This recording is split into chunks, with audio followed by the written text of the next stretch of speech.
look good. No, let him wait, Oga. Please, why did you do this to me, Limubiri? Please, I don't want them. I know you are saying you are sorry, but I know you. Did I do anything to offend you? No. Why would you molest a 7-year-old?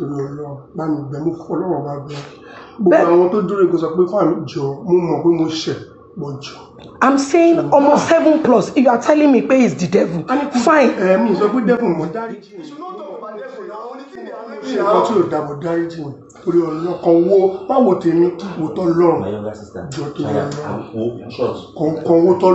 But after everything I did for you, why? You tried. But why?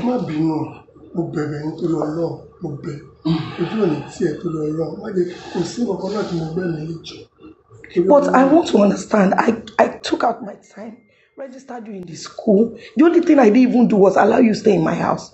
And that was because my marriage just broke up and I didn't want people to. So what did I do to deserve this? Oh, deserve it. If I'm lying, look, oh, deserve it.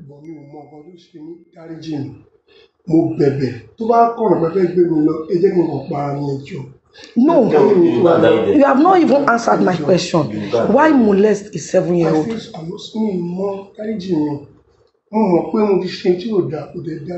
Is sexual molestation, is it right? Just tell me, I don't understand you about this one. I understand him now. Show us on English. No, the thing is that he molested her when she was 7. And then he came now that she's 14. So do it again. Okay, why do it again now? Why do it again now? Okay, tell us, why do it again now? I won't say not do it. No, but why do it again now? I'm going to come. Why do it again now? Why do it again now? Speak English. Don't bring my bag. I'm very sorry. Why do it again now? I'm very sorry. Maybe we should just hand him over to. They are coming. They are already on their way. Because you are not talking to me. Zoto said, if any police will come here, we should call them for Zoto. Let them, once he's registered. Where is he going? Go. Leave it. No, don't bother. Sit down back. Ma bother. I'm talking to you as a friend because I know that you had issues.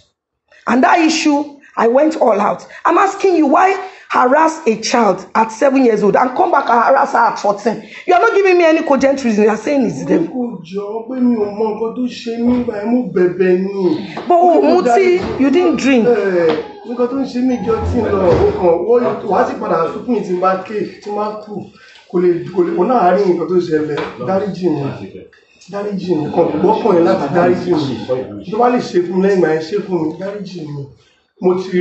I want to forgive you, but I just want to understand. You know that I know him, that's why he's saying, which you know, this one, I'm begging you. Why? I don't understand. If truly you prayed about it, you harassed her at 7. Why come back to harass her at 14? I'm not called devil, brother. What I've done is bad. No doubt about that. It's very bad to molest her. It's very bad, I know. But please, I'm pleading. Okay. To your Lord, Princess, you did not deserve it. Record it, you did not deserve it. Because you tried. Okay, what was even when I was coming, that's what I was telling you, I said, you cannot call me. Even once, I will answer 3. Because you tried for me.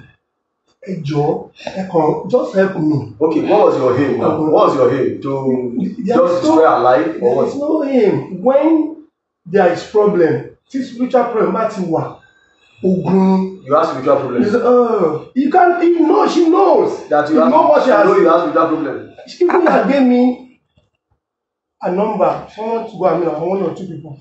I gave you a pastor's number when you have problem with your marriage. Did I know that you can molest a 7-year-old or harass a 7-year-old? But you are not making me understand.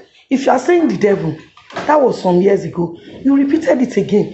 Does it mean you have done it to other people? I know. So you are saying if I ask around, nobody will say. See, You should come and buy If you were to be in my shoe, my stepchildren for no this thing safe for your hand. No. I married a woman that lost her husband 7 years ago. That is true. And It's true. let me tell you, the daughter is just a little bit bigger than this. So you mean if you were to be in that shoe, you won't spare that little girl? He's telling the fact. You know what she calls me? Daddy. He's not the father. She did not joke with me. He's Are the old father. enough to be her father. Do you understand? We Why sleep do you- together in the same bed. Ah, It's like my blood. As in, don't like it, she's my blood. You see the mother. If I call her any see. No, His intention. His intention. Not. that's what I'm saying. It's My wife intentional. left me. My Lanre, wife left me Lanre, at the point of no intentional. man. If it's not intentional, My wife if it's not left me three intentional, children. Three good children. Three children, back. boys.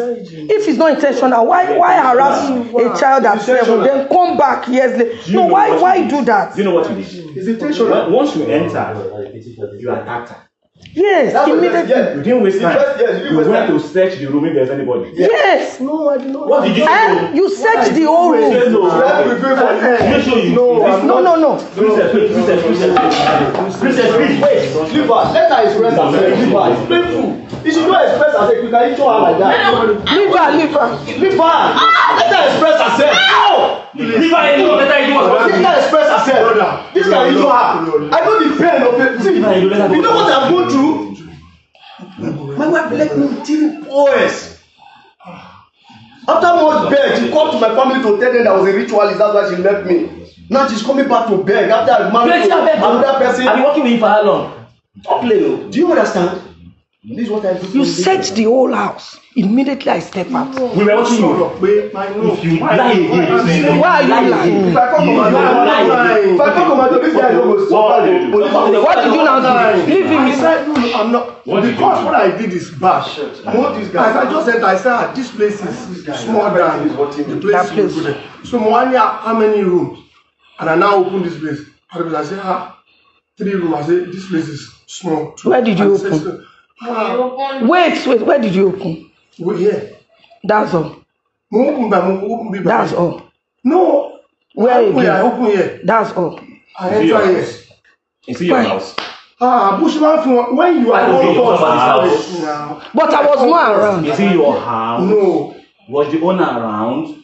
But No. close. So what? Ah, you have never been Because you here are before. close, that's why you molest her daughter. No. That's what you're Now- telling me. That you feel free. To pay her back with that.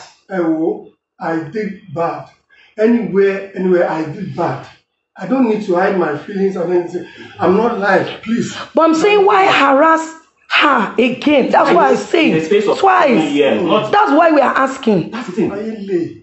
Ejo, Ayele, now if you're outside the Ayele. please. After I'm just- 7 years, I'm you just- came back I'm again. just- Because this will let One me boxing contest They are now. wasting- They are They are boxing wasting contest. time. They are Man, just So I watch should leave you small with them. touching, no touching. Let's do I just know touching. this guy. I know you. Oh, bros, I'm moving just one small touching now. No. Martin If they face one of us idea, they'll tell us like No. Martin will do all